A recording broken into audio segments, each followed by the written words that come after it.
ഇന്ന് വന്നിട്ടുള്ളത് white sauce പാസ്തൻ്റെ recipe ആയിട്ടാണ്. അപ്പോൾ അതിന് വേണ്ടിയിട്ട് ഒരു പാനിൽ നമ്മളൊരു 3-4 കപ്പ് വെള്ളം ഒഴിച്ചു കൊടുക്കുക. എന്നിട്ട് അത് തിളയ്ക്കാനായിട്ട് വെയിറ്റ് ചെയ്യുക. അത് തിളച്ചതിന് ശേഷം അതിലേക്ക് 1 കപ്പ് പാസ്ത ആഡ് ചെയ്ത് കൊടുക്കുക. എന്നിട്ട് ആവശ്യത്തിനുള്ള ഉപ്പും ചേർത്തിട്ട് നന്നായിട്ട് വേവാനായിട്ട് വെയിറ്റ് ചെയ്യുക. ഇപ്പോൾ ഇതിവിടെ നന്നായിട്ട് വെന്തിട്ടുണ്ട്.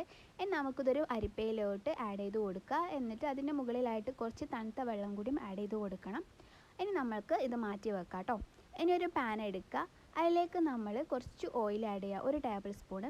അതിലേക്ക് 1 ടേബിൾ സ്പൂണ് ബട്ടറും ആഡ് ചെയ്ത് കൊടുക്കുക. ഇനി വെളുത്തുള്ളി ചെറുതായി അരിഞ്ഞത് ഒരു 4-5 എണ്ണം എടുത്തിട്ടുണ്ട്, അത് ചെറുതായി അരിഞ്ഞതും ആഡ് ചെയ്യുക. പിന്നെ കുറച്ച് ചില്ലി ഫ്ലേക്സ് ഒരു 1/4 ടീസ്പൂണ്. പിന്നെ ഇതിലേക്ക് ഒരു 1/2 കപ്പ് ഫ്രഷ് ക്രീം ആഡ് ചെയ്ത് കൊടുക്കുന്നുണ്ട്. ഈ ഫ്രഷ് ക്രീം ജസ്റ്റ് ഒന്ന് തിളച്ച് വരുമ്പം നമുക്കിതിലേക്ക് ആവശ്യത്തിനുള്ള ഉപ്പ് ചേർക്കാം. ഇനി ഇതിലോട്ട് കുറച്ച് ഒരു 1/4 ടീസ്പൂണ് ഒറിഗാനോ ചേർത്തിട്ടുണ്ട്.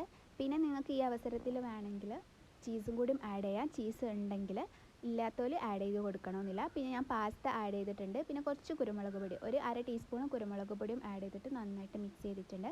ഇനി ഞാൻ ഉപ്പും കുരുമുളകും ഇട്ട് വേവിച്ച് വെച്ച ചിക്കന് നന്നായിട്ട് ക്രഷ് ചെയ്തതും ഇതിലേക്ക് ഇട്ട് കൊടുക്കുന്നുണ്ട്. നന്നായിട്ട് മിക്സ് ചെയ്തെടുക്കുക. അപ്പം വളരെ എളുപ്പത്തിൽ തയ്യാറാക്കാൻ പറ്റിയ വൈറ്റ് സോസ് പാസ്ത ഇവിടെ റെഡി ആയിട്ടുണ്ട്.